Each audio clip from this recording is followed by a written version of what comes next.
Hello and welcome to the Politics War Room with James Carville. I'm Al Hunt. This week we're excited to have the author of Trump Nation and Bloomberg opinion columnist Tim O'Brien to discuss the last gasp of the Trump presidency. No one knows this guy better than Tim.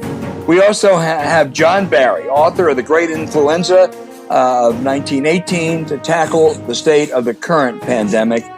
He laid out for us in March, James, exactly what was going to happen if only Donald Trump had listened to him or anybody else. And the two of us are going to fill you in on everything else from Biden to Georgia. But remember, we take your questions each episode. So write to politicswarroom@gmail.com or send a tweet to @Politicon for next week's show. We'll get to as many as we can. We love those questions. And don't forget to tell us where you're from. This episode is sponsored by BetterHelp and Magic Spoon. Please check out the links to our sponsors in the show note.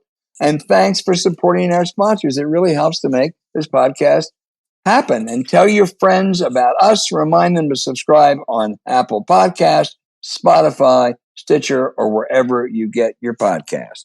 James, how you doing? You know, Al, just okay.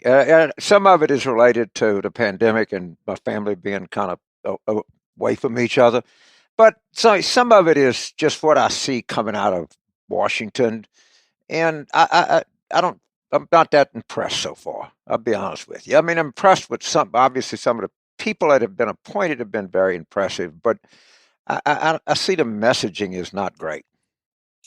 You know, I would divide this Biden presidency to be into the two 20-day periods, the first 20 days and the second 20 days. First 20 days, I give him an A. Great appointments, right tone, everything else. These last 20 days or 19, I'd give him at best a C. I think the messaging has been off, as you said, and I'll tell you why. They keep saying we're appointing the most diverse cabinet in history. We're appointing people who represent the face of America. We have people. That's fine. That's desirable. That's what they ought to be doing. But they name someone like Cecilia Rouse as the head of the CEA. Most important thing about Dr. Rouse is that she is the most qualified economist for that. She's got sterling credentials. Same with Janet Yellen. And then the second most important thing is that she is the first African American to head that. They reverse the order sometimes. And I also will say in the second 20 days, again, overall high grades and appointments, they made some mistakes. Marcia Fudge to HUD, which they're planning to do, is a mistake on two grounds. James, Nancy Pelosi has about a 5-vote margin in the House.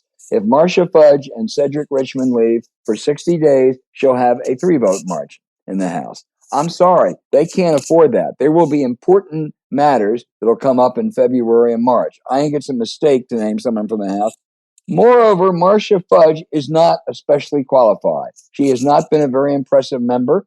And I know there's been pressure from the Black Caucus. If they felt a need that they had to appoint an African-American to HUD and they wanted someone, Karen Bass from California is incredibly qualified, former Speaker of the Assembly. I don't know what has gotten into them.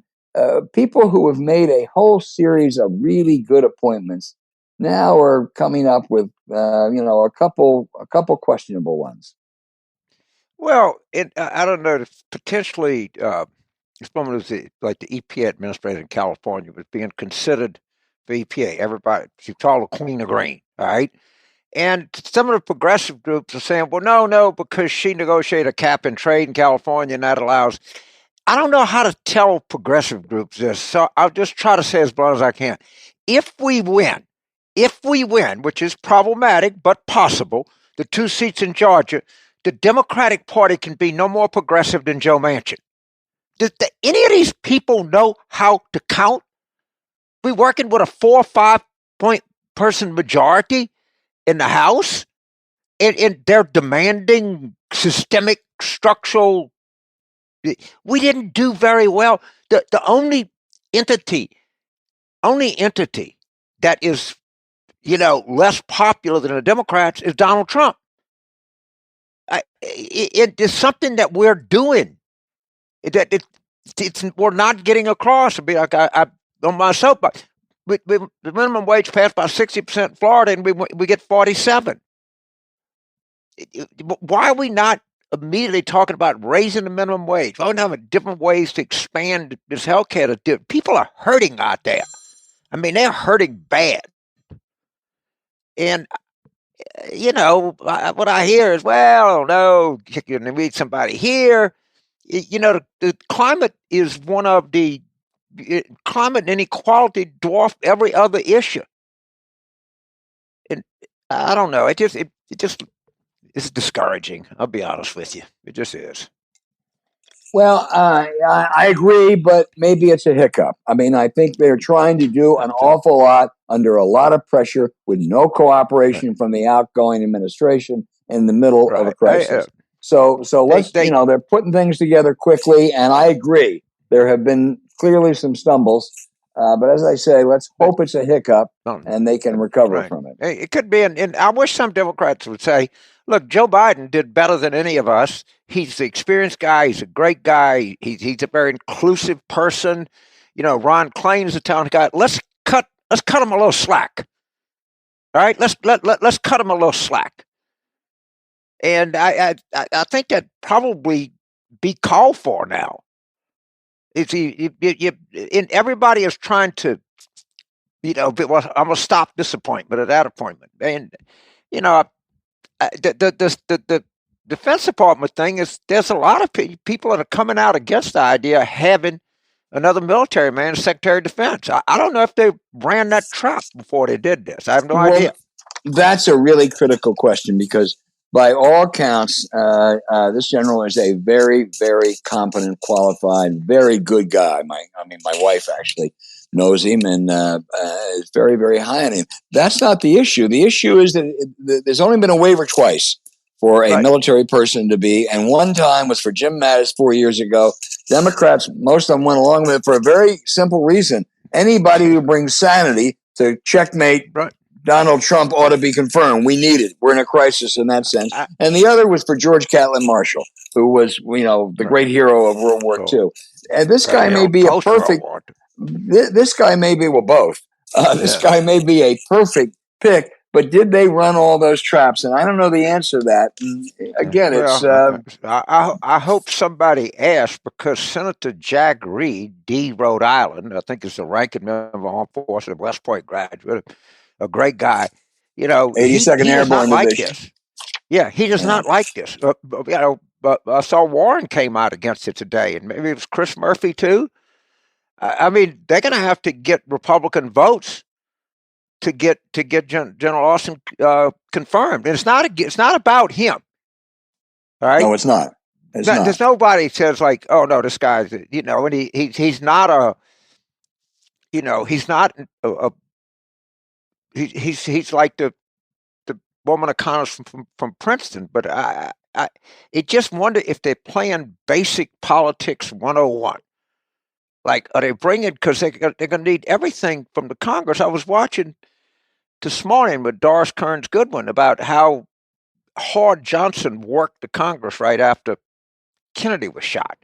Would have people over there, and Biden knows this. It's his whole life, but something is missing here. And let's hope and pray it's a hiccup, Albert. Well, I do too, and of course, as traumatic as those times were. Johnson had huge Democratic majorities, which Joe Biden, unfortunately, is not going to have. Let's go to that question, and Georgia is on our mind, James. I think I probably am a little more. I think we're both probably at 50-50, and I'm a little more pessimistic than you are. Well, I don't know. I'm neither pessimistic or optimistic, but I do know that I see so many polls, they're all the same. The absentee ballot requests are very favorable for Democrats. How much does that mean, or how many of them are returning the ballots? I don't know. But the requests are, from every way you look at them, the percent of African Americans that are requested have gone from 28 to 31. The chronic voters on each side have gone. Many more Democratic chronic voters have requested absentee ballots than Republican chronic voters. Does that mean that we're more enthusiastic? I don't know. It may mean nothing, but I don't think it means anything bad. Yeah, I watched that debate, that Loeffler Warnock debate last Sunday night. No one could watch that without knowing that Warnock was a far more capable, knowledgeable, qualified candidate. She was the single most robotic candidate I have ever seen in a debate. She had planned, programmed answers. If someone had said a nuclear bomb has just been dropped on Buckhead, she would have said, and I'm running against the radical liberal Reverend Warnock, and I grew up on a. It was unbelievable. I cannot tell you how unimpressive she was to most people who watched it. However, Warnock, who was a smart guy and showed it, just passed up opportunity after opportunity. I'll give you one example. She went and back in January and February, when she was getting briefed on COVID, she's a billionaire, at least a multi-millionaire. And she traded a bunch of stocks, which she made some money on, which were helped by their role in the pandemic. Now, she claims that this was coincidental, but it really looks sleazy. She was asked by the moderators, should senators be banned from selling stocks? Which, of course, they should be. Put it in a mutual fund. And she evaded the answer. She went back to her program answer. And Warnock, rather than saying, hey, may I please answer that? And he could have easily said, of course, senators should be banned from selling stocks. We go to Washington to help people from Georgia, not to pad our pockets. I thought he was an impressive guy, but boy, did he lose a lot of opportunities there, James. It's like the only analogy I can give you is there's this pitcher that just keeps throwing fat down the line, 74-mile-an-hour balls at you. And yeah, you might have gone 1 for 4. You could have gone 4 for 4, or you probably went 1 for 5. I mean, he didn't get hurt because she was so bad that anybody that watched that, what you came out was just how robotic he was. I mean, he could have said, I'm not a robot, by the way. Or he could have. She wouldn't defend Brian Kemp. He could say, this man appointed you, James. Right? Yeah. And he had an opportunity to split the Republican Party, which they need to do. This man appointed you. You can't say anything nice about him. I mean, wow. I mean, it was so many missed opportunities. But the biggest story coming out of it was how inept and robotic that she was. Oh, she went. The vote in Georgia has been certified now multiple occasions. The Secretary of State, the governor, there is no one down there who is honest that doesn't acknowledge that, I'm sorry, this election is over. Joe Biden won Georgia, and we have 2 Senate runoffs. Kelly Loeffler won't acknowledge that. She won't acknowledge it. She's playing her programmed answers and saying, well, every vote ought to be counted. Yeah, of course every vote ought to be counted, Senator. They have been. The outcomes there, accept it. God, what an unimpressive candidate. Oh, God. I mean, I think her campaign was probably glad that she just got through the hour and a half. Oh, can you imagine having to brief her? Oh my God! Huh? What a nightmare! And of course, the other senator, David Perdue, just ducked it all together. He wouldn't debate John Ossoff because he has even greater ethical problems than Kelly Loeffler. Ossoff kicked his ass in the first round. Yeah, and this guy Perdue has engaged in more stock trading than any other senator by a lot.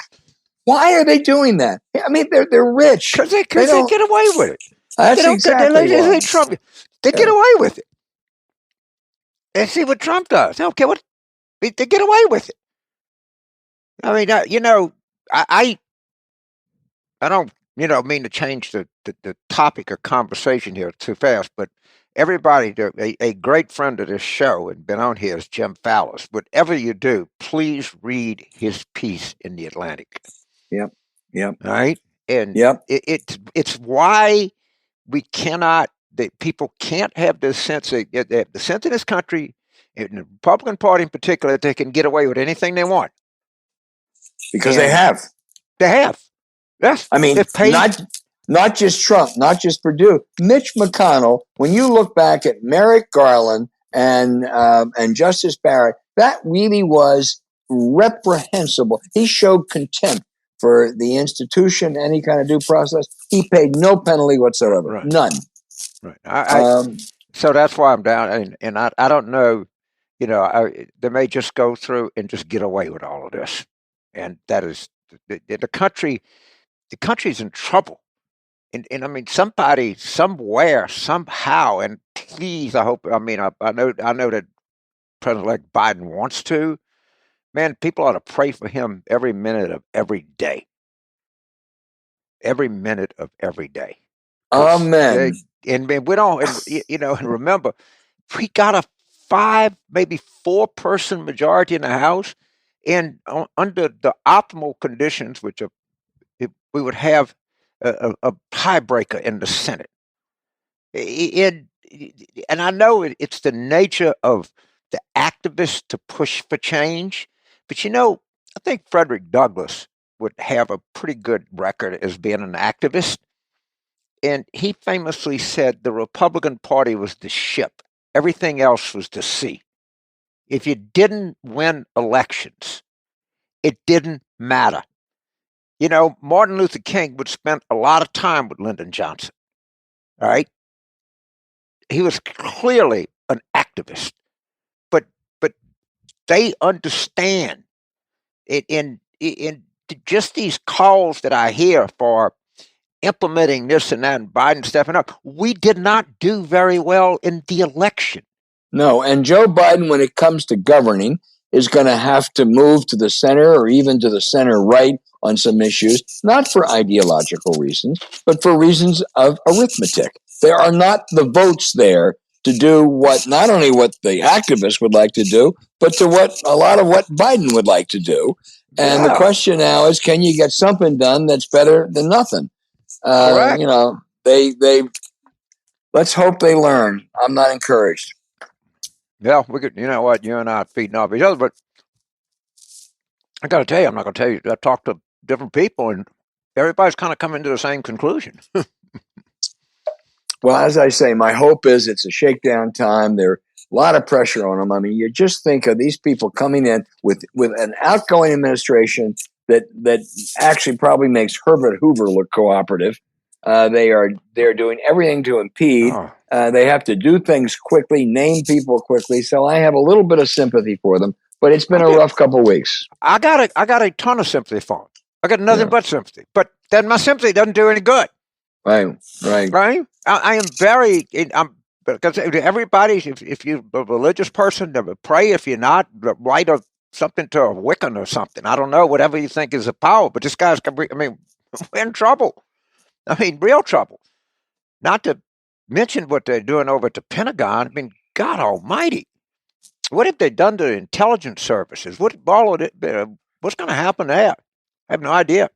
Well, but Trump has made some great appointments in the last couple of days. Kellyanne Conway is now on the board Air Force Academy. Air Force Academy, and the wife of your guy down there. What's his name? Foster Freeze or something. Who is to the right of Genghis Khan. His wife is on the Kennedy Center board. I'm sure she knows a great deal about what the Kennedy Center does. So he's still somebody doing else damage. Is on the National Library board. They got as much time. That's what I want to say. Matt Schlaps. He's on the National Library Board. Yeah. Right. Yeah. I know I know it. The library doesn't. Good guy and totally unqualified. I'm not sure he reads books, much less one belongs in a library board. Yeah. But it's just awful. And it's going to get. That's why I'm anxious to talk to Tim O'Brien because he might have some idea. I don't think he's started yet. I think he's just getting warmed up. Oh, James. Oh, I don't know what he could do. Look, remember this. Remember this. Legitimate on the show. Legitimate, smart, patriotic people are genuinely afraid that he's given away or will give away the nation's secrets. Right. That is not an overstatement. Right. That is not an overstatement.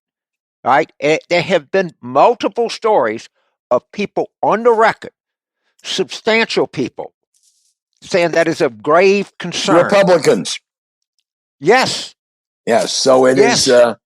No, Yes, this is it's Shane Harris. Please, whatever you do, go back and look at uh, the inventory of our podcast and re-listen to the podcast we had with Shane Harris. There are people that think this guy could be a traitor. You know, Al, if you don't feel good about yourself, you're not going to feel good about anything else. And given the times we're in, I know people struggle, and I know that people are listening to the show and say, like, I don't know what to do. What's the option? I don't want to go to a psychiatrist's office. I don't know I don't know what to do, but maybe there's something that's out there. You want to talk a little bit about that? There is something out there that we can talk about that can actually help people during this pandemic and beyond this pandemic. Yeah, no, there really is. BetterHelp is a worldwide professional counseling service. It's done securely online. People who need help don't want the whole world to know about it oftentimes.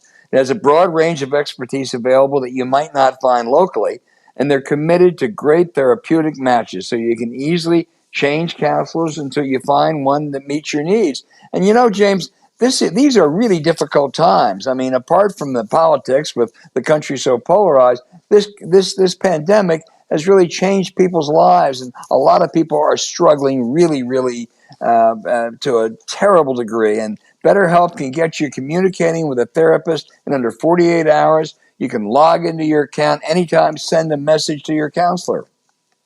Yeah, and it's important for you to know this is not a crisis line, a self-help thing. It's not anything like this. This is something that you can get responses to issues that you're facing, and it can go on from there. Because I'm telling you, mental health is always a issue beyond any of what anybody appreciates, and I suspect that now it's a greater issue than ever before. So it's important for our listeners and subscribers to know that there is something you can do that does not warrant any jeopardy to your physical well-being. Yeah, and best of all, it's more affordable than traditional offline counseling, and financial aid is available. BetterHelp wants you to start living a happier life today. Recent reviewers are saying things of the service like, Payal offers great support. She is professional, asks key questions, and sends homework to work between sessions. I'm very grateful to have found her. In fact, so many people have been using BetterHelp that they are recruiting additional counselors in all 50 states. Visit betterhelp.com/warroom. That's all one word. That's betterhelp.com/warroom. I'm going to say that again. That's betterhelp.com/warroom. And join the over 1 million people who have taken charge of their mental health with the help of an experienced professional. Again, that's betterhelp.com/warroom, or look for the link on show notes.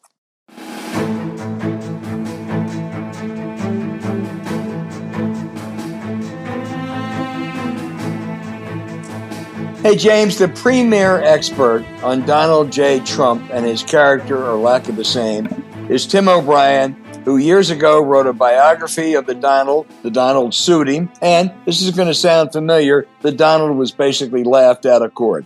Tim used to be my colleague at Bloomberg. He's the senior columnist at Bloomberg Opinion and knows everything Trump. Tim, thanks for joining us. And we'll start by saying it's a pleasure, Al. Oh, God, we're so fortunate to have you. No one's surprised that Trump is behaving the way he's behaving. That's what he's done all of his life. And he can't acknowledge he's a loser. There are two theories of the case. One, that he's petrified of legal charges and an indictment after he leaves, and he's really trying to plea bargain. I'm not quite sure with whom. Or the second is that he's found a new money-making scam, and he's just enriching himself, which is maybe both could be true. Well, I think there's a universe of three factors here. You've got a man who's so deeply damaged and insecure, and was raised by a father who taught him the world was a very binary place of black and white, winners and losers. And if you were ever in the loser camp, you shouldn't look in the mirror. And so acknowledging that he lost an election that he clearly got destroyed in is beyond him emotionally and psychologically. And I think we know that. That's factor one. Yep. And then you've put your finger on the other two factors. He's staring down a post-White House existence in which a lot of debt is going to come due on his highly leveraged business portfolio that's heavily exposed to the pandemic: hotels, urban real estate, travel and leisure. He also is staring down legal nightmares, particularly, I think, the most acute one being the Manhattan District Attorney's criminal investigation for accounting, tax, and campaign finance fraud. And I think those two things are an existential threat to him that he's worried about. And then obviously the thing he learned on the fly, I don't think it was premeditated, but he's discovered since election day that he can turn these lunatic and damaging claims of election fraud into his latest money-making grift, raising now over $200 million from, I presume, largely MAGA people who are willing to fork their money over to someone to keep him alive when he certainly knows the whole thing's a fraud. Tim, you wrote that he doesn't really believe he won this election. This is all part of, another Trump scam. I mean, you believe that he does not think he won the election. I do believe that. And I also believe that on his tombstone, he won't have his name. He'll just have "I won" engraved on it. Yeah. And everything that he does is directed towards going underground at the end of his life with this idea that he never lost at anything. Right. He's never accepted any defeat, bankruptcies, or when he lost the Iowa caucuses to Ted Cruz in 2016, he said it was stolen. So it's a familiar scene. You mentioned the Manhattan DA. You know something about that case. You read a lot. You know about Trump. How serious do you think it is? It's very serious. It may be the most serious of anything that's been teed up against him. The New York State Attorney General, Tish James, is also looking into similar issues, but those are civil charges, and I think Trump may walk from those with a serious fine. The stuff that Cy Vance is doing will probably splinter the loyalties among people in the Trump organization who are going to be endangered themselves if they stay loyal to Donald, particularly his lifelong CFO, Alan Weisselberg, and other executives there. So there's a chance that people in the Trump organization start backstabbing one another. Vance has a lot of leeway to go through Trump's banking records and tax records. No other investigators really done that. Mueller didn't do it. And there are skeletons in the closet, wouldn't even begin to describe it. It's this Pandora's box of legal and financial problems with Trump once you get into his taxes. And I think, and it'll come down to, I think, how willing Cy Vance is to test the notion of trying to incarcerate a former president. I don't see him going there, but we'll see. Vance historically gave the Trump family passes on previous investigations he ran that intersected with their business dealings. So it's not clear how aggressive he'll be in this matter. If he is, however, and if Trump gets a criminal charge against him and he's found guilty of a criminal charge, that blows up his ability to run again in 2024. Boy, it sure does, Tim. And I would think that there must be pressure on Vance not to blow out a case, as you said, as he did in the past. And, we talked to Andrew Weissman a few weeks ago, who says the key here is getting some people to flip. And he does not command loyalty. And if you talk to someone in that Trump organization, and I'm asking this, Tim, because these people, and they have a choice between turning on the Donald or going and spending 2 years in a New York penitentiary, that shouldn't be a hard decision. I don't think it will be. And again, there's people there. I've mentioned Alan Weisselberg before. He's the Trump organization's chief financial officer. He was Fred Trump's accountant. That's how Donald met Alan Weisselberg. They're the same age. He's been working with the Trump organization since the 1970s. He knows where all the bodies are buried. And I think had Robert Mueller been more attuned to the importance of pursuing the financial and money trail with Trump, some of that might have been tested earlier, and unfortunately it wasn't. So we'll see what Vance will do. James. All right. So Tim, about a month ago or something, a journalist by the name of Shane Harris did a story in the Washington Post. We actually had him on the show that that people said by attribution that they were afraid that Trump would sell the country's secrets after he left office. Yeah. And it was like 6 people, and there was a story, the same thing appeared somewhere else. You know him as well as anybody. Would he be capable of doing that? Is that something that we should should the CIA or the FBI tap his phone? I mean, if you get I think he needs to be, yes. Right? I mean, I don't know, the legalities around tapping the phones and communications of a former president are new territory, I would think. But of course, he's tested all these boundaries. Donald Trump would sell out anyone and anything to make a buck. This isn't complex. Anyone who's worked with him knows that if you walked into his office with a bag of cash and dropped it on his desk, he wouldn't ask where you were from or what you were about. He would take the money and run.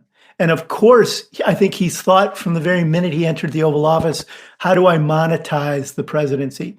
And I think all of the confusion about, well, why is he courting Vladimir Putin so closely?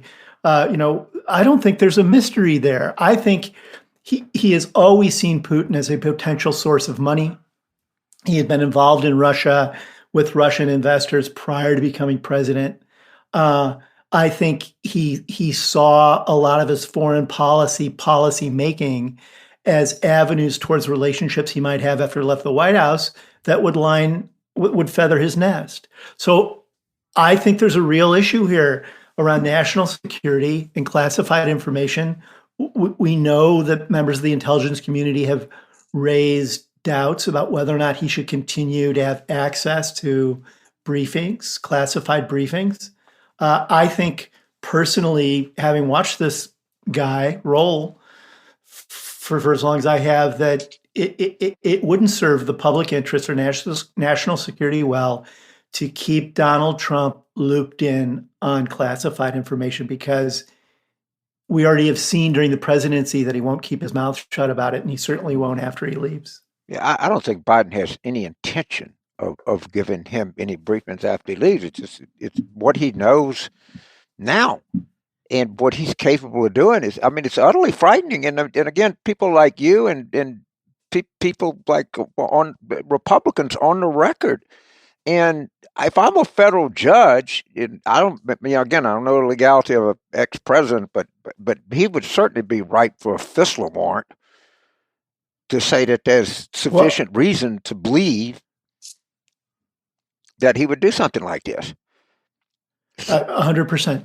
So, what now that it's evident that he's going? Do you buy the fact that he's going to go to Mar-a-Lago and just do everything he can to make as much money as he can, as fast as he can, or you think there's something else? After he leaves the Oval Office, or between now and January 20th? Well, let's take, what do you think he's capable of doing between now and January 20th? All right. And what do you think he's going to do after January 20th? Let's make a 2-part question, right? Because they're two different time frames. The implications are entirely different. I've sort of wondered, and I wouldn't be surprised if he goes down to Mar-a-Lago for the Christmas holidays and doesn't come back to Washington. I don't think he's going to be present at Biden's inauguration.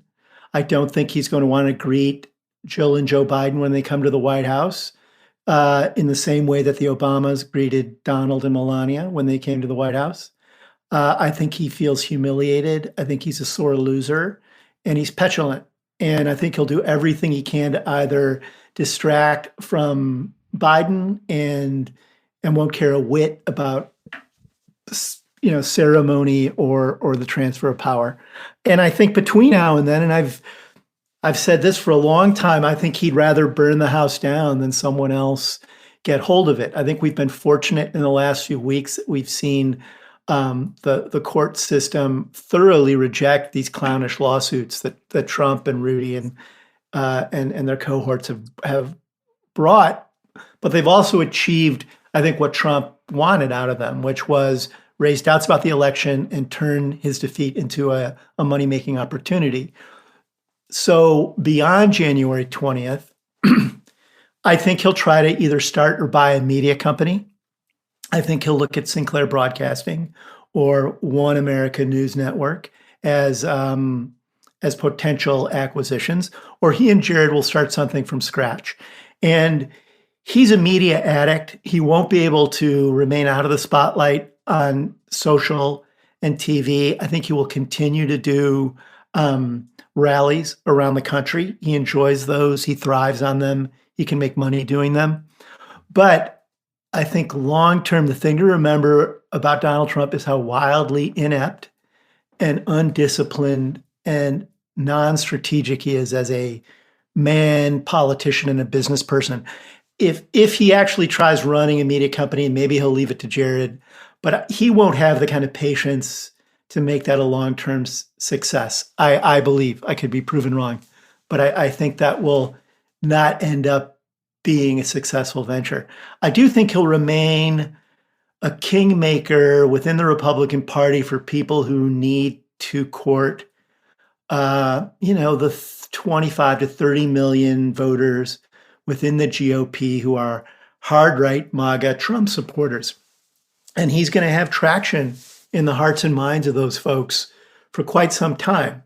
And it'll test whether or not the GOP can really renew itself, which I think it needs to do. Tim, this is where you came in, but what's his real worth now? What kind of financial shape is he in? I suspect, he's got about $1 billion in debt, pardon me, against maybe say $2.5 billion to $3 billion in assets.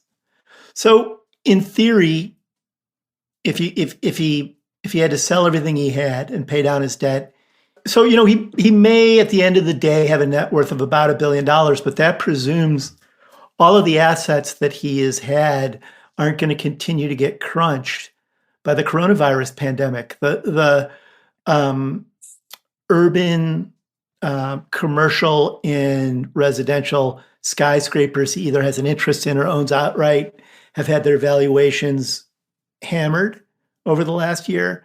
The golf business, which is typical Trump, he got into it early on at a time when golf was booming. He made a good go of it early on, and then he thought he was Midas and he overextended himself. And now his golf courses, his trophy properties have been losing money for some time, and nobody wants to buy them from him. And the rest of what he does is he's essentially a human shingle. He just markets his name onto anything people will plaster it on. And the Trump name now is a very different thing than it was before he went into the White House. Yeah, so he's been hurt there. It's certainly not, high quality. I'm just surprised that he could have assets of $2 to $2.5 billion. I remember in 2016, I saw your boss and my former boss, Mike Bloomberg, and somebody called Trump a billionaire. And Mike said, that's bullshit. He's not a billionaire. Well, I figure one billionaire knows better than I do.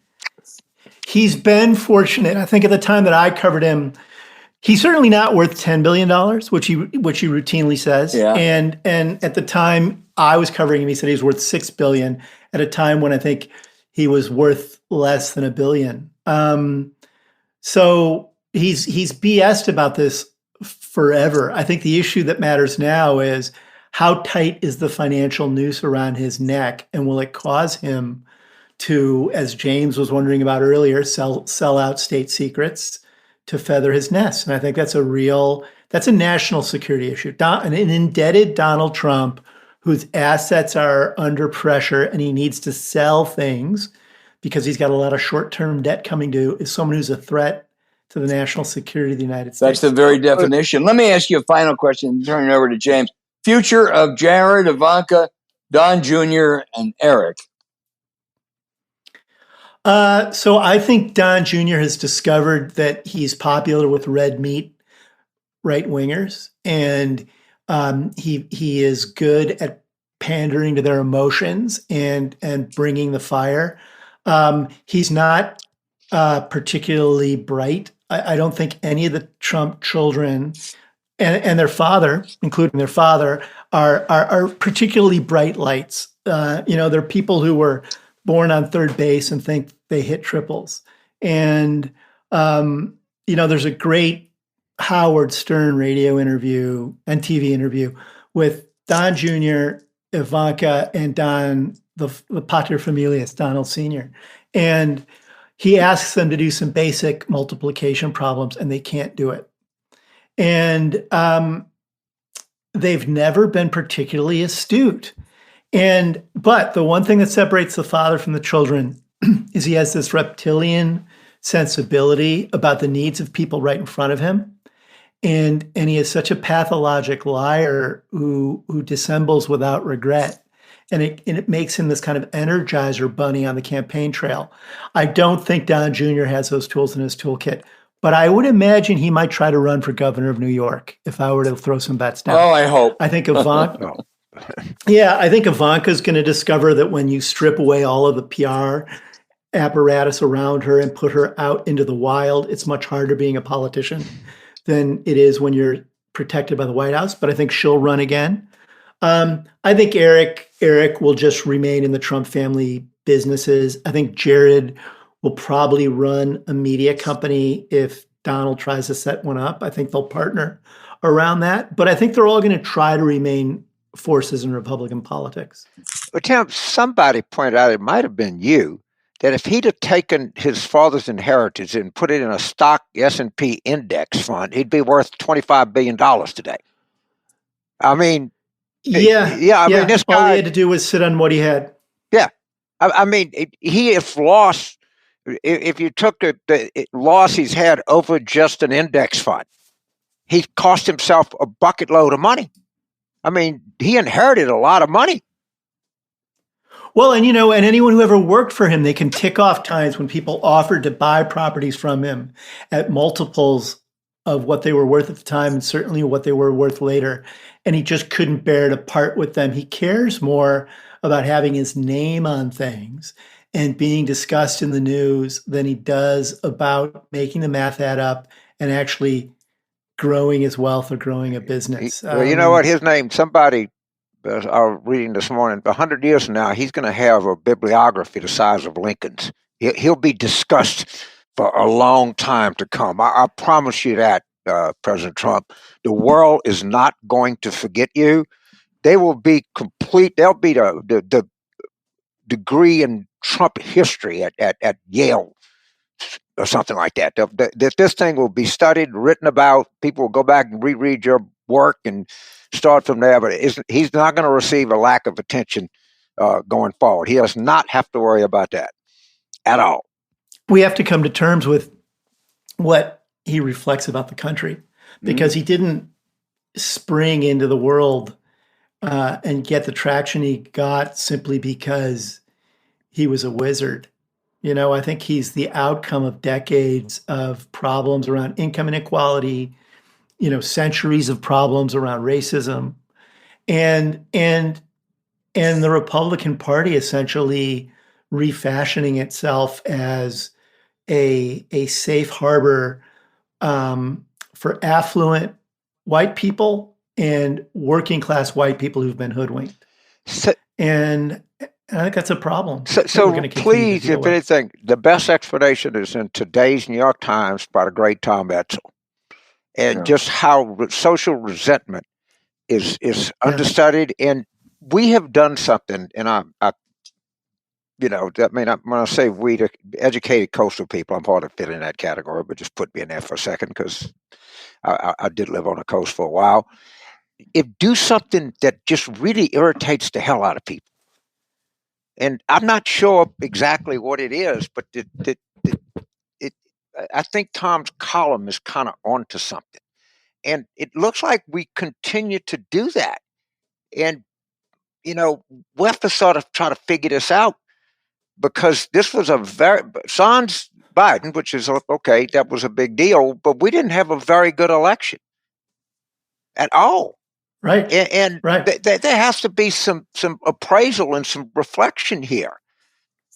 I don't see that. I don't see that happening necessarily. Well, Billy, I went, Tim and James, in 2016 and went back in 2018 at the suggestion of Paul Begala and Bob Casey, the senator, to a little town in Pennsylvania, Manassas. Used to be a Democratic stronghold, no longer is. Trump went there and campaigned there. And you know what it came down to for those people? And they are getting screwed. They really are. And they're getting screwed by this administration.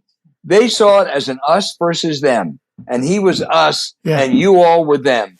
And that's total bullshit, but he plays it brilliantly. And Democrats too often, and the press too often, and the elites and the academics too often play into his hands. I was at one point, I was in Kentucky speaking to some folks in Kentucky, and they said, who are the two most popular politicians that ever campaigned in Appalachia? And we kicked some names around. And they said Bobby Kennedy and Donald Trump. Yeah. And both were wealthy white guys. Their politics were completely different, but they showed up, and the folks there believed they were authentic, and they felt that both of them cared about their problems, with an added dose that they also don't believe that any politician's ever going to rescue them from anything. They become fatalists about it. So they're attracted to whoever will speak for them. Right. And that's Trump in spades, not only there, but across the country. And it didn't begin with him. I mean, remember, the Teamsters endorsed Ronald Reagan. Right. Ronald Reagan and Lee Atwater with Bush really exploited the politics of social resentment. Well, and George Wallace before that. I mean, this is this is a long sequel. Actually, it goes Barry back Goldwater. Joe McCarthy even. So we could it's not new. But I give him credit for almost nothing. But he has been durable to our great regret. I'll tell you one thing: Donald Trump has been lousy for the country. He's been lousy for all three of us. But God, he has been great for your journalism, Tim O'Brien, because there's no one that knows him better. And if anyone wants to know Donald Trump, there's some people you got to read. Tim O'Brien is in that top tier. We can't thank you enough for being with us. My guess is that we're going to ask you again, and I hope you'll do it. And be safe and have a happy holiday, Tim. Yeah, man. Thank you both. I always love spending time with both of you. I love talking to you. The guy knows so much. Gee whiz. Hey, James, once again this week, lots of good questions. The only thing that really, really hurts me here is we can't get to them all, but we've got a bunch that we can get to. And let's start with Andy. And guess where Andy is from? New Orleans, Louisiana. And he says now that the Trump is discussing pardons for family members, you think Democrats should subpoena pardoned family members and others like Michael Flynn to testify? Because once they're pardoned, they have immunity from those crimes. Yeah, I think that kind of stuff has to be. I'm certainly not against it, but it has to be part of a larger picture. And I don't think they should just go willy-nilly just subpoenaing people without some larger kind of purpose here. I agree. And I would also recommend Andy read the Jim Fowler's piece in Atlantic. Right. But look at the Attorney General of Texas, who's using Texas taxpayer money to try to bribe himself into getting a pardon. Well, this is a completely a lawsuit with no merit. The Attorney General of Texas is trying to get the courts to overturn the election in Pennsylvania and Arizona or Michigan or whatever. And he's just doing that because he's under indictment and he wants a pardon. And he's using Texas taxpayer money for it. Well, he's not only under indictment, the poor fella, James, but he had all of his top or most of his top aides resign because they say he's bribing people. That's the top aides to the Attorney General of the state of Texas is being accused by his own lieutenants of trying to offer bribes. I mean, it doesn't get much worse than that. No, wow. and there hadn't been a Democrat in the Texas Attorney General's office since 1994. Jim, all right. I mean, these are all hardcore Republicans. This guy is like, he's trying to bribe his way into a pardon by filing this suit to get Trump to pardon him. I'm sure Trump will pardon him. Oh, sure. Listen, we did New Orleans. Now we have a question from Newtown Township, Pennsylvania, from Anika. I know Pennsylvania a little bit, having grown up there. She said, I heard that John Fetterman and Chrissy Houlihan are the main contenders on the Democratic side for the seat that Pat Toomey, a Republican, is vacating in 2022. Which one do you see as the better candidate? First of all, Pennsylvania is a must-win Senate race in 2022, as are Wisconsin and North Carolina. I don't know John Fetterman, but he has campaigned as a Democratic socialist in the past. That worries me. I mean, that really does worry me. I don't think that's going to fly. Chrissy Houlihan, who represents the area I grew up in, Chester County, used to be Rock Rib Republican. Now it went for Biden. She's a MIT, Stanford graduate. She's an Air Force veteran. One of her parents was a Holocaust survivor. She really is a good candidate. But from the western part of the state, Connor Lamb also would be a strong candidate. Either one, I think, Anika, would be stronger than John Fetterman. I concur. Yeah, I concur. I think they're going to, and what scares you is that both of them get in, or you have some similar thing where you get the wrong person out of the primary. Right. And I mean, look, the country rendered a verdict on socialism. All right, they just did. They aren't for it. It wasn't very pretty. Right. They didn't go for it. And the only Democrat that really did well was Joe Biden. Well, we're keeping with the home states, and I think your wife is from Illinois, correct, James? She is. So we have Jim from Riverside, Illinois, and he says it's a question that's likely to cause a James rant. And he says, Could you discuss the concept of a Trump presidential library? I'm not ranting, I'm laughing. Personally, I see a cross between Disneyland and Mar-a-Lago with high entrance fees and a fully outfitted MAGA gift shop. Well, first of all, maybe they get match slapped to run it. What do you know? If there is a Trump presidential library, what you know is it's going to be a giant scam. Yeah. Right. His whole staying in the race, he's raised over $200 million, 75% of which he gets. Right. But I mean, everything that they're going to do, everything that he does at the bottom of the core is a money-making scam. So that presidential library, I guarantee you, he is going to profit enormously if they do that, because it's just another way for them to raise money. Right. That's and if anyone says, why is he doing it? There's a simple answer. Habit. That's what he does. We got Terry from... Go ahead. No, I know. I'm just like, when you think of anything that he does, think of where the money is. What's the profit motive? Yeah. That would be what it is. There'd be no buy a book for anything in the world. We have Terry from Palmetto, Florida, talking about the bipartisan package that's hanging around the Senate now. McConnell is blocking it and put forth his own excuse. It's the only one the president might sign. Let me tell you two things about this. Number one, we need some kind of relief package now. Number two, Mitch McConnell is only interested in one thing, his own power, and he'll try to protect his incumbents. He does not care what it does for the country. But three, I can't believe I'm saying this. I agree with Josh Hawley and Bernie Sanders. I can't believe I'm saying that, who together have said this package ought to include some kind of a payment to lower income Americans, like the $1,200 or $2,400 that was given out. These people are hurting. They are suffering. And those kind of cash payments are, $600 or $1,200 for someone who can't feed their kids really matters. It's horrific. And they got to get money to these people, and they got to get it like now. The other thing is they got to get money to these small businesses. Right. I mean, they're just going out of business left and right. Just a lot. I mean, the hell with it. Crank up the printing press. Send checks. Yeah. They have no other choice. I don't know what.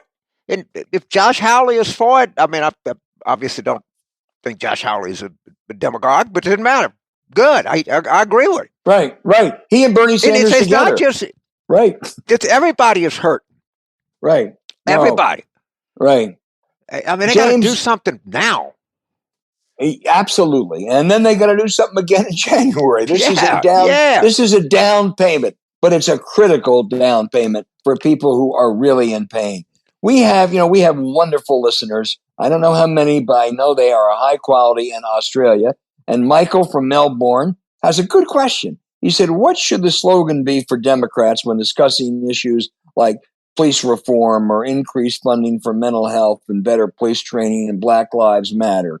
They got really murdered on the issue of defund the police. What should they be saying? What should the slogan, if you will, or message be?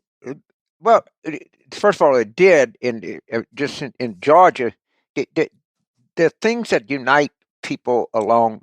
All right, the minimum wage. All right, talk about that. Expanding health care. Talk about that. All right. Talk about really doing something about prescription drug costs. All right. Talk about how you come back after the pandemic. I mean, they are, and we'll see who the attorney general is. There's a whole division there that deals with police, and we were part of a consent decree in New Orleans.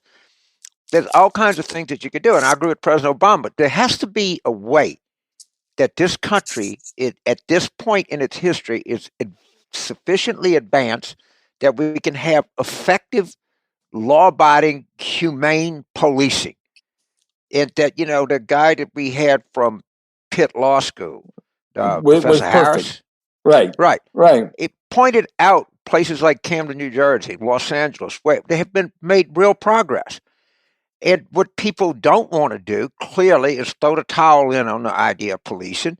But what they are very open to is, more clearly defining the role of the police. And I totally seems to me to be a pretty good start is, these domestic disputes would probably kill more policemen than anything else. A lot of time, maybe they could have an alternative social workers go in and try to deal with that. I don't know. I agree. I think Michael was asking for a slogan. It is reform the police so you reward the vast, vast majority of good cops by weeding out the bad cops. That's not defund the police, because you can't want to do that. The people who would be most hurt by defunding the police would be the poor people who are most victimized by crime. James, we have Sarasota, Florida. Greg is down there, and he says, I've been very impressed with Ron Klain over the past several years on television. He's good. Would you put him in the James Baker category in terms of the role he'll play for Joe Biden?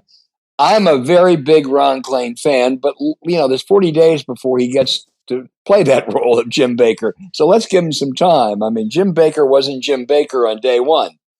So let's see what happens. But Ron Klain is a very bright, able fellow. I agree. You know him better than I do. I know him pretty well. I've dealt with him, and I don't know of anybody that does not think that Ron is not very bright, very able. He's just got a really big, difficult job, and I wish that a lot of people would, cut he and a little slack here and let him try to put this thing together. Right. Yeah, totally. There's Sydney in Birmingham, Alabama. Says, I got a question, James, that Google hadn't been able to satisfy. Shouldn't presidents of the United States, candidates for president, be able to pass the same security clearances of the FBI and CIA that others do? I don't know. I would kind of ask you about that, because you always want to say that they run on it, and that, their background can be investigated, and that there are all kinds of ways that you can vet a presidential candidate that you couldn't, vet the Deputy Secretary of Defense. And you would be asking the FBI, if they came back and they said somebody didn't pass it, they would be in a very difficult position. Of course, Trump couldn't pass gas, much less a security clearance. But Rudy could help him on that. Rudy couldn't pass anything. He couldn't have gas. He couldn't be a janitor. No, he can pass gas. Woo! I didn't realize that he actually did fart before that committee. I really didn't. I thought it was like a Saturday Night Live thing, and somebody said, "No, he really did." Now, if you Google Rudy fart, it'll come right up. See, you saw the members recoiling anyway. Right? Yes. He's getting up here. That was like, that skit was like, you knew when that woman testified that was going to be it. It was better than I was waiting for. It was better than expected. It really, really was. Look, I understand Sidney's point. I worry a little bit about it. Obviously, Trump couldn't have passed it, but I don't want some politically directed FBI person to bring up issues that it should be, but I don't know that we can come up. I don't think we can formalize. It's one of these things that he's a smart guy. It sounds like a great idea. It might not be as good on second look as it sounds like. That would be I agree. Answer. Our final question, and we have about 20 on the cutting room floor, all of which are very good, so please keep them coming, is from Angela in California. She said, as a former Republican, I really liked Pete Buttigieg.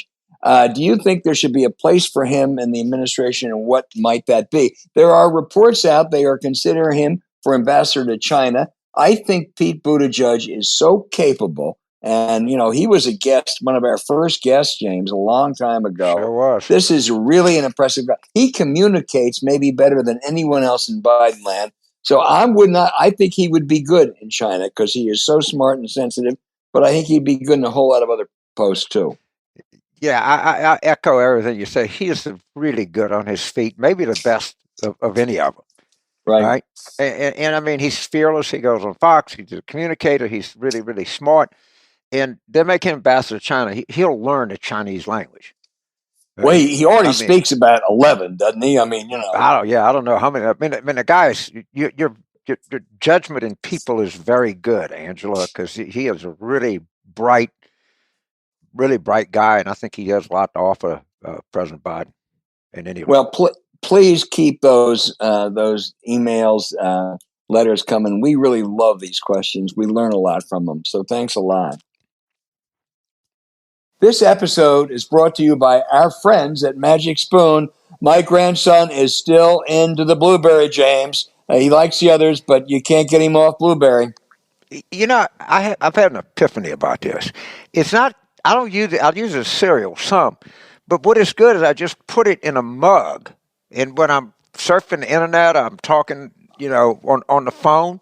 It's a great snack stuff, and unlike other things, you can feel good about it because of the nutritional content of this stuff is like off the charts.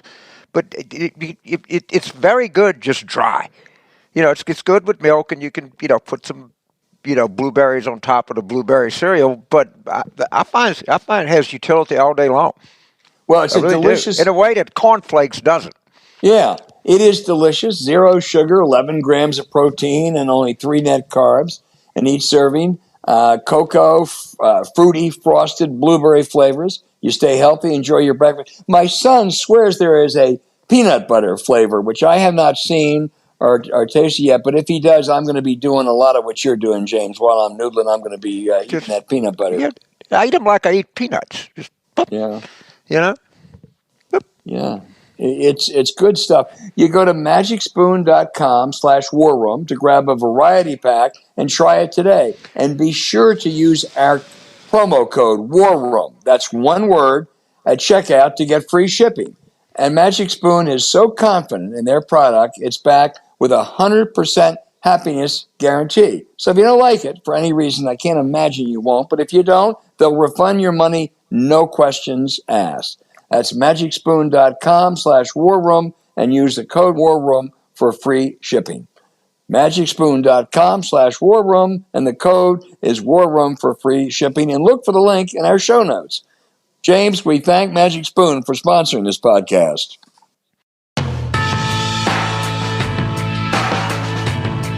James, as you know, because he's a good friend of yours, John Barry, a prolific author with a great range, and one of his seminal works was on the influenza of 1918. That should have been a roadmap for this year. Unfortunately, it was not. John, we thank you for being with us. Again, you were with us back in March. We're now approaching 300,000 deaths in America. If Trump had followed what you wrote in 2004 and told us back in March, how much of this could have been avoided? Well, you can't really put a number on it, but I think a majority of the deaths could have been avoided. There are some countries that have done an incredibly good job, and including Australia, which culturally is quite similar to the United States. Canada, Germany.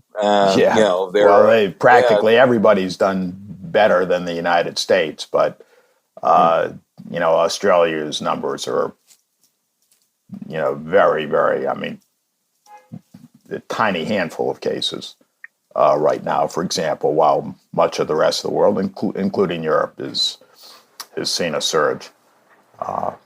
John, one thing that you wrote and said after your book, and as this began, that a key to this is public trust. That, the public, you have to tell the public what's happening, and you have to have credibility. I mean, that is the very antithesis of what happened.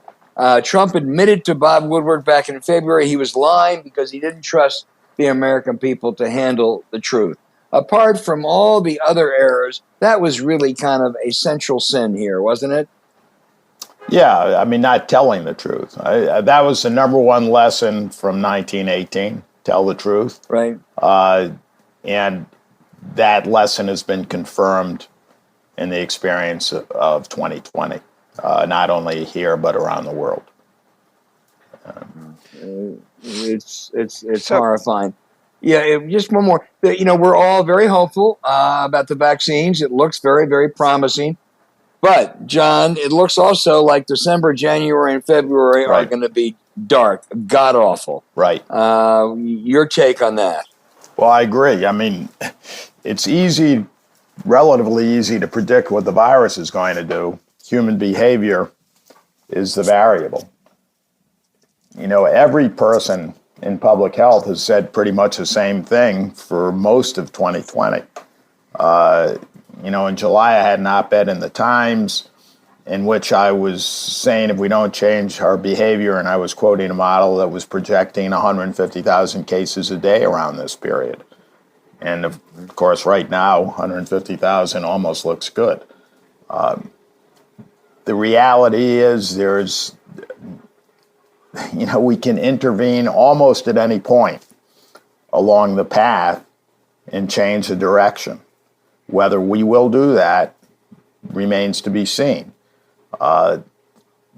There is a certain amount of self-correcting as cases mount and deaths mount, then people do behave better.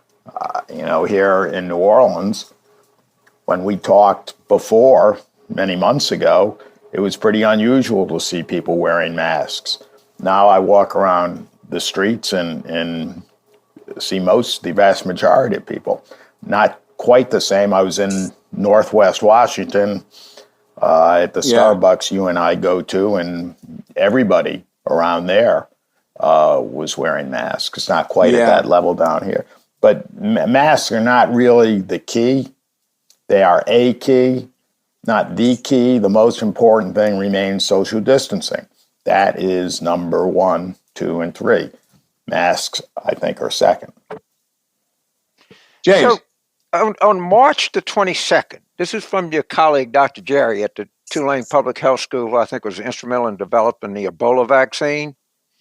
He says he was optimistic. He said, "You're right, this only ends with good vaccines. 6 months with perfect luck, optimistic." Why was he so optimistic on March 22nd about developing a vaccine fast? What did they know then? Well, they knew, the genetic sequence of the virus had been out there, I guess, on January 9th or 10th.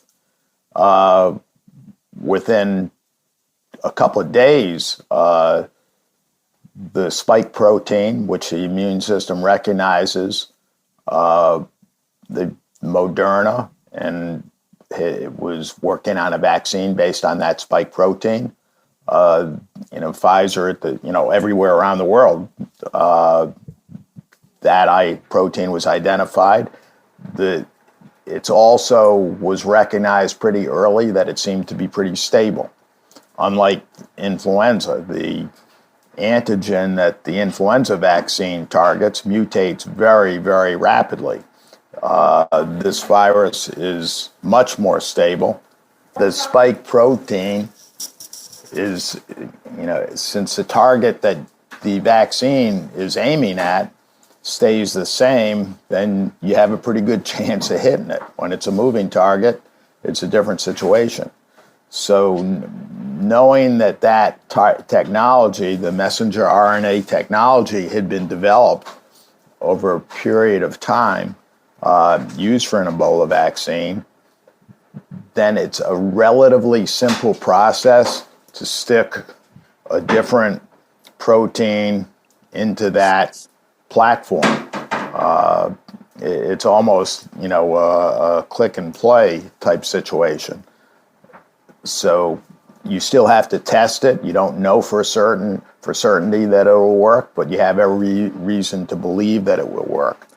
And fortunately, it looks like it has worked better than anticipated. Nobody expected 95% efficacy, and very importantly, efficacy in the older population, whose immune systems generally are weaker than younger people. So John Barry, the eminent historian of the 1918-1919 pandemic, who says the number one lesson that was to be learned was to tell the truth.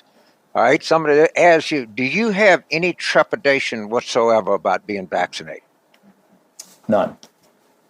None. The instant that my wife and I are allowed to get it, I am getting it. Well, John, I want to warn you. I interrupt just for a second. If you're getting to New Orleans, you're going to have to elbow out James, and if you're getting Northwest Washington, you're going to have to elbow out me. So I just want to put you on notice, okay? Okay. Go ahead, James. I'm sorry. So one of the ideas that the problem is not to get Al Hunt and John Barry and James Carville, our wives, vaccinated. It's to get resistant populations vaccinated, and one of the ideas that somebody has come up with that I think is worthy of exploitation is give people a lottery ticket. There's tons of research that says if you give people a chance between a $10 lottery ticket and a $10 bill, they'll take the lottery ticket. Maybe the federal government should have a $500 million lottery. I don't know. It's got to be a way that, because if you look at the surveys, there's a large resistant population in this country. And I know we're going to have different, athletes and, entertainers and country music people and presidents and everything like this. But we got to figure a PR way to break through here. Well, I agree with your idea. It's an all of the above situation. Certainly, any way to get people to take it, and the lottery is probably a pretty good idea. So I would certainly support that. You got to try something. Go ahead, Albert. Yeah, John, does the administration deserve any credit for the vaccine development? Well, yes and no. I mean, the idea came out of the FDA. Didn't originate in the White House. It was kind of obvious. Other countries around the world working on vaccines have done similar things. On the other hand, the White House could have said, no, we're not spending the money. For those who don't understand, I think probably everybody who listens to you does understand, but may as well say it for those who don't. The reason it moved so quickly is that there were financial guarantees that companies that produce the vaccine would get paid even if the vaccine didn't work. Right. So instead of waiting to prove that it worked and then starting the production process, they started producing it immediately. So we already have stockpiles. The White House might have vetoed it, the expenditure of that money. It would have been stupid, but they could have. So, yeah, I would say they deserve some credit. I think it was $10 billion. Yeah, it was a significant amount of money. Yeah, it wasn't cheap. Now the Pfizer vaccine was not part of this, but correct. The Moderna was, and a friend of ours, high respect, Roger Altman, said that Moderna could not have done this without the guarantee. They weren't a big enough company. That's correct. Pfizer could afford to do it, and there are plenty of other companies that are. Johnson & Johnson, very large, very capable company. They're coming online pretty soon, I would think. A tiny company called Novavax. No way could they have done anything without support from the administration and from what's called CEPI, Coalition for Epidemic Preparedness or something, based in London, which is and some other international financing. And CEPI happens to be run by a friend of mine named Richard Hatchett, who used to run BARDA in the United States. That's the Biological Advanced Research Development Agency or something like that. Yeah. He's a state of Mississippi boy, Delta. And, internationally, there was a lot of support for this as well. As we learned, Pfizer offered its more supplies to the administration, but they declined. So now those vaccine supplies are going to other countries that did purchase them.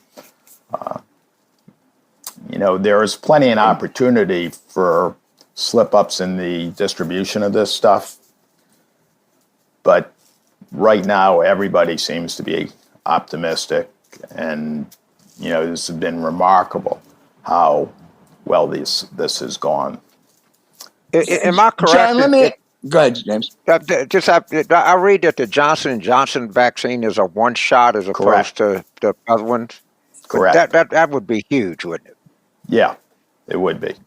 Also, it's easier to store and transport. And when do we think we're going to know the efficacy of this is? Are we pretty late in the trials, or as best you can tell? They're well into the trials. I don't know the exact dates when they expect to report. Right. But it's underway. Oh, yeah. John, they're well into their phase 3 trials. Let me a couple things that you know probably better than anyone. Why? And I just don't understand this. Why was it? I believe I'm right that the 1918 influenza primarily affected people under 65, and this one primarily affects people over 65. Do we know why? Well, the hypothesis on 1918 is that people's immune systems overreacted. And younger people have stronger immune systems than older people. Right. The battlefield was in the lung.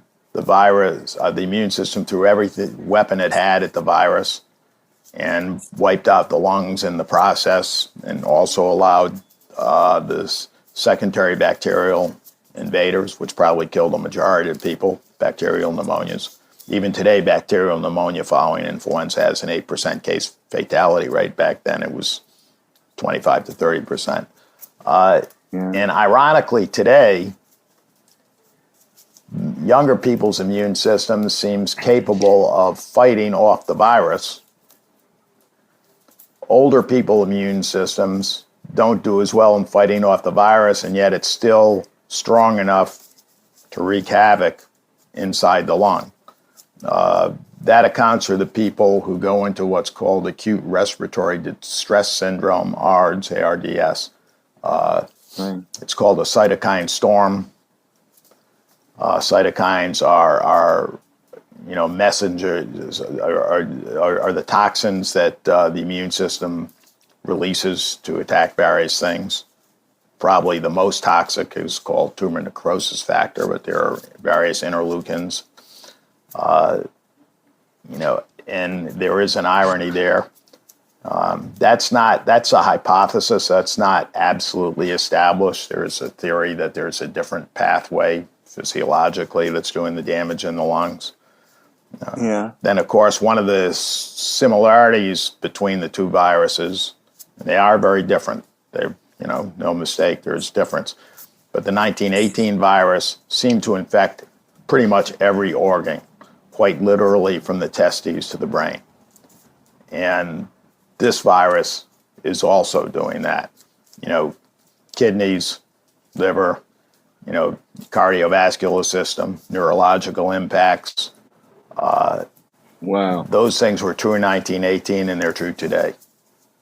let me just say one way, as ecstatic as we are about the very promising prospects of vaccines down the road, 3, 4, 6 months, there are going to be after effects. We're not going to go back next July to the status quo ante, are we? I mean, this is still, it'll be much better. We'll be able to do things. We'll be able to go out, but there are after effects from this, aren't there? Well, there is. I think if the vaccine gets widely distributed, I mean, it holds at the 90-95% level of efficacy, I think we will go back to a pre-pandemic normal sooner and closer to that normal than anybody would have expected before we got the results on the vaccines. Having said that, going back to what I said a minute ago about the 1918 virus infecting other organs besides the lung, and this one doing the same thing, I actually been in the process of drafting another op-ed, which I haven't finished yet, and I may or may not submit. But, give you an example, in Cincinnati in 1919, the Public Health Agency examined 7,000 influenza victims and found 5,200 of them needed medical assistance months after the pandemic. That even without modern scans or blood, analyzing the blood chemistry, they found 643 out of those 7,000 had heart problems. In addition, an extraordinary number of influenza survivors were dying in 1919. So, wow, the 1918 virus was much, much more virulent than this virus. However, this virus is more transmissible, and of course, in raw numbers, it's infecting, just tens of millions of people, and will continue to do so for months. Wow. So I think there may be, and we already know there's so-called long COVID, for a minority of people have a great difficulty recovering fully, quite a while, certainly months after they were infected. So I have considerable concern that we're going to see similar after effects that will linger, in the next months or even years. I mean, as I said, I started to draft this op-ed, and I quote Robert Frost, who months after he supposedly recovered, he wrote, "What bones are they that rub together so unpleasantly in the middle of you in extreme emaciation? Here it is as late as this, and I don't know whether or not I'm strong enough to write a letter yet." And then in 1923, John Dewey's writing, "It may be doubted if the consciousness of sickness was ever so widespread as it is today. The interest in cures and salvations is evidence of how sick the world is." So there was this real impact that lingered. Now, it's not clear whether we'll be seeing something like that, but it is a concern. The vast majority of people are probably going to recover very well, but we do know that there is measurable damage in the lungs and hearts and probably in other organs. Not being a scientist, I can say probably without actual data, but we do have data on heart and lungs. And it's not clear whether people are going to heal completely or whether their lives will be affected in the future. Wow. James, wrap it up with a great John Barry. Everybody knows that John Barry is the greatest public health historian in the country, maybe the world. What other people may not know is not only is he a football fan, he was a college football coach and was an assistant coach at Tulane in 1973 when they beat LSU for the first time since 1948. So, Johnny, just from a public health standpoint and a knowledgeable sports fan, how do you think the sports leagues have handled this? Should they be playing? Mike Krzyzewski is now saying this is crazy to be trying to be playing college basketball. When the John Barry of the future has the chapter on sports in this pandemic, what do you think the conclusion is going to be? Well, first, thanks for what you said about me. Well, it was true. I just have to. All right, Okay. I just said the truth. Okay. Basketball. If you could put these people in bubbles like the NBA did. Obviously, the NBA was very successful doing that. College basketball, it's tougher. And then you have the ethical issues of all these college athletes being tested several times a week and getting test results back practically instantly.